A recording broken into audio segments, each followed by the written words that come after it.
যদি আপনি আত্মহত্যা ফর্ম ফিল আপ করে জমা দিছে তেন্তে এই মেসেজটো আইছে না নিশ্চয় কমেন্ট এটা করে জানাব।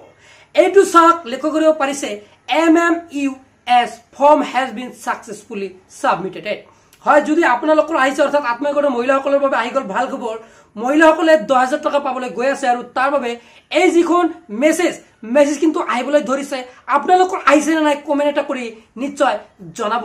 হয় যিসকলৰ অহা নাই তেওঁলোকে কি কৰিব লাগিব যদি জানিব বিচাৰিছে তেন্তে ভিডিওটো বেছিকৈ শেয়াৰ কৰি দিব। তাৰ বাবে তলত শেয়াৰ আছে আপুনি এতেই শেয়াৰ কৰি সকলোকে দেখাৰ সুযোগ কৰি দিয়ক যাতে আত্মহত্যা মহিলাসকলে 10,000 টকাৰ পৰা বঞ্চিত নহয়। তাৰ বাবে আপুনি ভিডিওটো এটা শেয়াৰ কৰি দিয়ক। এতিয়া চাওক এই মেসেজটো কি কোনসকলৰ আহিছে যিসকলে ভাল ধৰে ফৰ্ম ফিল আপ কৰিছিলে আৰু তেওঁলোকে যি মোবাইল নাম্বাৰ হে মোবাইল নাম্বাৰ ভাল ধৰে দিছিলে তেওঁলোকৰ মোবাইল ফোনত কিন্তু এই এসএমএসটো আহিছে।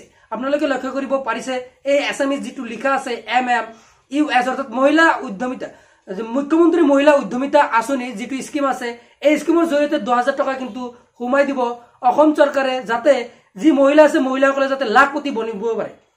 তাৰ বাবে কিন্তু এই 10,000 টকা প্ৰদান কৰিব আৰু এই 10,000 টকা পোৱাৰ পিছত যিসকলে ভালকৈ ব্যৱহাৰ কৰিব তেওঁলোকক আকৌ 25,000 টকা প্ৰদান কৰিব।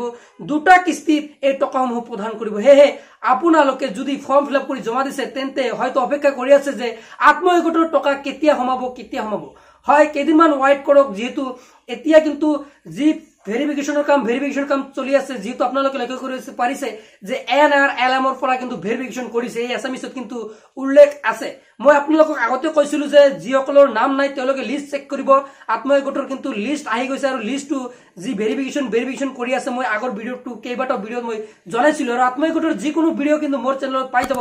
হে চেনেলটো সাবস্ক্ৰাইব কৰি ৰাখিব। যদি ফেসবুকত চাইছে পেজটো ফলো কৰি ৰাখিব কিয়নো আত্মহত্যা মহিলাসকলে কিন্তু এই ভিডিওটোৰ জৰিয়তে কিন্তু বহুত উপকৃত হ'ব পাৰে আৰু যেতিয়া টকা প্ৰদান কৰিব নিশ্চয় আপোনালোকক জনাই দিম। হে পেজটো ফলো কৰি ৰাখি দিব। মই আকৌ কৈছো চাওক পইচা কিন্তু ইলেকশনৰ পাৰ হৈ গৈছে। এতিয়া ইলেকশনৰ ৰিজাল্ট যেতিয়া ঘোষণা কৰি দিব তাৰ পিছতে একাউণ্টত সোমাই পৰিব 10,000 টকা। যেহেতু মুখ্যমন্ত্ৰী হিমন্ত বিশ্ব শৰ্মা ছাৰে ঘোষণা কৰি কৈছিলে যে অক্টোবৰ মাহৰ আগতে একাউণ্টত সোমাই দিব টকা। যেহেতু জুন মাহতে ঘোষণা কৰিব ৰিজাল্ট আৰু ৰিজাল্টৰ পিছতে একাউণ্ট যোগে লাভ কৰিব টকা আৰু কোনবোৰ মহিলাই টকা লাভ কৰিব তাৰ বাবে কিন্তু লিষ্ট এখন আহি গৈছে।